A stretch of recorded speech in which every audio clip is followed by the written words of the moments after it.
What is up, everybody?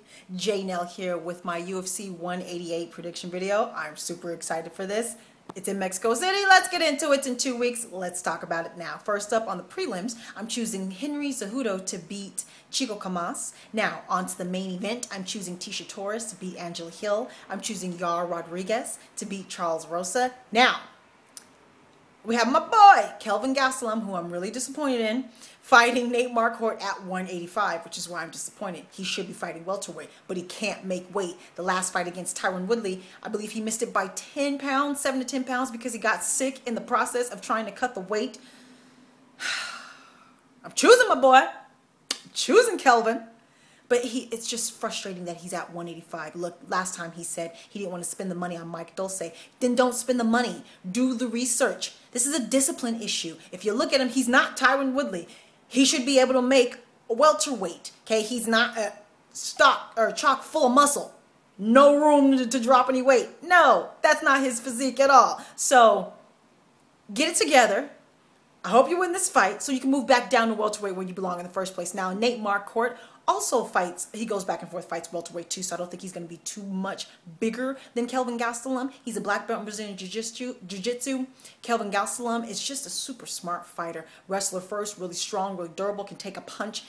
Again, I think he's smarter than Nate in the ring. I think he's more consistent, and I think he's going to be a little bit more aggressive. He always looks for that finish. He just delivers more than Nate Marquardt does, and he's always improving. You see a different Kelvin Gastelum every time you see him. He's like 23 years old, something like that.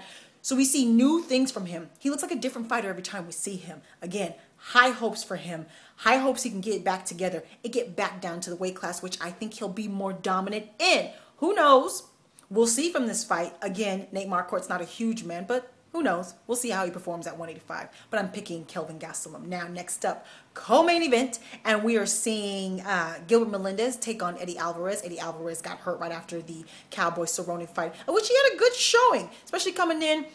A lot of eyes on him. Widely known as one of the top lightweights not in the UFC. Actually managed to achieve rank number 2, I believe, at one point, not being in the UFC. So a lot of eyes on Eddie Alvarez. And he had a good showing. Kind of blew his load in that first round. Cowboy Cerrone was able to come back. So maybe he's learned his lesson. I still don't quite know what we're going to see from Eddie Alvarez here. He's very, very well-rounded. Won a lot of competitions, a lot of championship belts, and a lot of pretty much every other organization. Gilbert Melendez is a black belt. He's a wrestler first. I believe he has a black belt in Brazilian Jiu-Jitsu now. I'm not quite sure. Correct me if I'm wrong. Super, super durable. Last loss, of course, was against Anthony Pettis with a submission. And that's pretty much how you beat Gilbert. You're not knocking him out. You're not going to out-offense him. He's crazy tough, kind of wild, definitely willing to throw blows. And we've seen from Eddie Alvarez, so is he. This might be fight of the night. Don't sleep on this co-main event. They deserve the spot. This is going to be exciting. And I'm actually not quite sure who's going to win. I'm a little kind of a question mark around Eddie. I don't know quite what to see from him, how much he's improved now that he's had a taste of the UFC. And they threw him to the wolves. Again, Cowboy Cerrone was ranked number 4 when he fought him. So they threw him to the wolves. He's fighting Gilbert Melendez next. So yeah, his road has not been easy. I'm going to pick Gilbert Melendez. He's so durable with such great cardio that's hard to overcome. I am going to choose him. However, like I said, I don't know. So choosing Gilbert Melendez. Now, main event, and we've all been looking forward to this for a very long time. Well, I guess since Fabricio earned the interim championship. So now we have the combining of the heavyweight championship. We have the heavyweight champion, Cain Velasquez, taking on the interim heavyweight champion, Fabricio Werdum. So I've been going back and forth about this. I don't know who's going to win, okay? So we have, of course, a wrestler first in Cain. We have a Brazilian Jiu-Jitsu black belt, crazy high-level black belt in Fabricio Werdum. He's a 3-time world champion. He is one of the best, okay? Not all black belts are created equally. He's the tippity top. So I think this fight will go to the ground. Normally when we see two guys where grappling is their strong point, you'll see a stalemate and see a boxing match. I don't think that's what we're going to see here. I think we're going to see everything. And eventually they will go to the ground. And that's when we're really going to see the chess game start. I have no idea who's going to be better on the ground. Because I suspect that Cain will be stronger just because we all know that wrestling background, the way they train, it creates a fundamental strength that other art forms just don't happen to create. It's just, they're stronger. So I have a feeling he'll be stronger. But the technique that Fabricio has is such a high level with his technique. It could nullify the wrestling of Cain on the ground. So, for instance, Fabricio's just fine on his back on the ground. That doesn't necessarily mean Cain's winning the fight, especially if he's constantly defending submission attempts, which he will be. And he will be to the point where he may not want to take Fabricio down anymore. You see? So I don't know how that's going to go.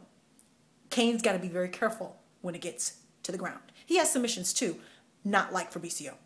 No one has him like Fabricio. So, very dangerous on the ground. So dangerous we may not see Cain try to take him down. Now, up against the fence though. Up against the fence is when I do think Cain will have the advantage. Dirty boxing, which I suggest you try to do for most of this fight. Try him in space. They're both not known for their striking, although we just saw Fabricio get a flying knee that was the beginning of the end against Mark Hunt. His striking has improved tremendously. So has Cain, but Cain's been out for this year. What has this year done to him? He seems to be a little injury prone. I don't want to say that, but he keeps getting hurt. So how is the ring rust going to affect Cain? Fabricio's on. He's able to take punishment. We saw that in the Mark Hunt fight. He almost lost that first round. I mean, this close. Came back and won. Cain's going to put a lot of punishment on him. How will he handle it? What about the submissions? Standing submissions up against the fence. You can get standing chokes and you can get neck cranks and things like that on your feet against the fence. This is going to be a heck of a chess match. On the fence, on the ground, in space is not their strong point, so we could see them there for a little bit in the beginning. I'm really excited for this fight. And I don't know who's going to win. I'm going to go with Cain. And the thing that makes me go with Cain is his known cardio and pace. Cain has the same pace at minute 1 that he does at minute end. So if this goes 5 rounds, we'll see where Fabricio is at in round 3, round 4, round 5. It's that cardio and that pace that makes me lean towards the champ, the real champ, the true champ, the first champ. Champ. So I am picking Cain Velasquez, but this is a toss-up. I don't know who's going to win, but I'm going with Cain. So follow me on Twitter, J-No Owens. Friend me on Facebook, J-No Owens. Tell me your picks. Let me know any injury updates. Tell me how excited you are for this event, and talk to me. Take care, and goodbye.